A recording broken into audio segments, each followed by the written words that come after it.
What's up everybody, welcome back to Vivid Iceland. Today I'm back in the village of Vík. So this has turned out to be, well, at least the previous episode turned out to be one of my most popular videos, so I thought why not?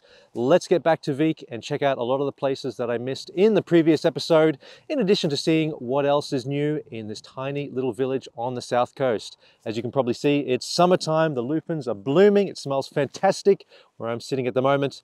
But first things first, we're going to pop into Skool Beans just down the way there, grab a coffee before we see what else there is to find in Vík. So let's get to it.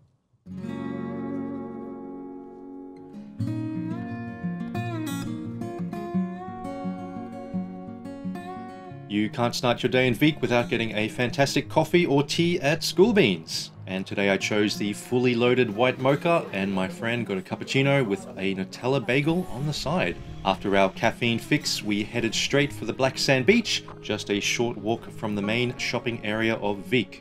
We walked to this massive statue close to the beach called För, or Voyage in English.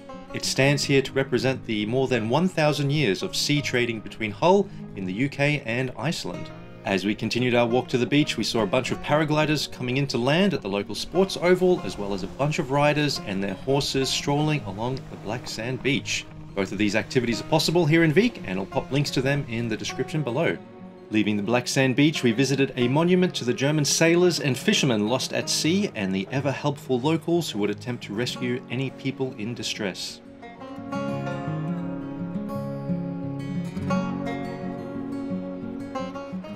From here we headed to the massive Reynisfjara mountain and stumbled across the Vík Culture Walk, something I never knew existed, and I have been living in this area for the last 5 years.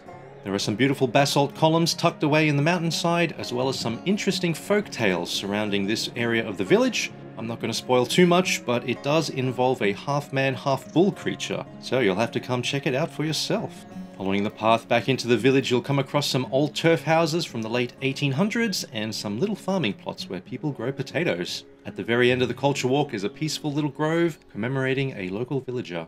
As you re-enter the village, there are some very odd vehicles parked near a workshop and a bunch of really old houses that have existed probably since the village was founded. We also popped into the Katla Visitor Center, which has loads of information about the village, including stuff about geology and the local wildlife you can find around these parts. Plus, of course, some souvenirs handmade by locals. Next stop after Vík was the famous black sand beach, Reynisfjara. I've made a video about this one too, and I'll link it up the top. Since the last video, the local council added these warning lights and signs to help prevent further deaths at this beach. It's not uncommon that a few people die here each year after being swept out to sea by the sneaker waves. Okay, well, that's another first for me. We decided to take a walk from Reynisfjara, the black sand beach, all the way to Dyrhólaey. It's about a 3-kilometer walk, so roughly 2 miles. And well, honestly, there's not too much to see along the way. It is quite flat and quite black. But once you get here, it is worth the walk because you have these beautiful sea cliffs. You got that sea stack just behind me there. And we actually just saw a couple of puffins flying over the top of us. And I think they just landed in the ocean over there. So I might shoot the drone up in a moment and see if there is, well, anyone nesting nearby. Hopefully the footage I have shot here is good enough that you can see the puffins flying about. This is probably the best spot to see puffins up close and in their natural habitat, as you will avoid the crowds and have this place all to yourself. In the end, I decided against launching the drone up this close to Dyrhólaey and instead walked back a few hundred meters. And well, it was the right choice because during this time a massive cloud bank started to roll in and it gave us this spectacular display.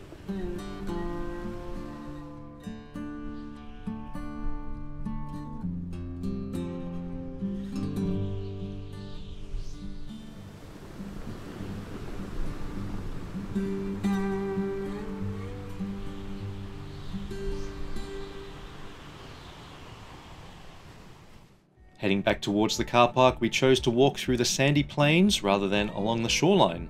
And during this walk we came across Eider duck down that had been blown away from old nests. I've mentioned this special material in a previous episode. And sure enough, while foraging for some down scraps, we even saw a mama duck guarding her clutch of eggs amongst the bushes. And if you weren't looking for her, you probably wouldn't even see her. That about wraps up this episode. Thanks once again for watching. If you ever want to get in touch, scan these QR codes on screen or visit my website. I'd be happy to help you plan your travels here in Iceland. I'll see you in the next video.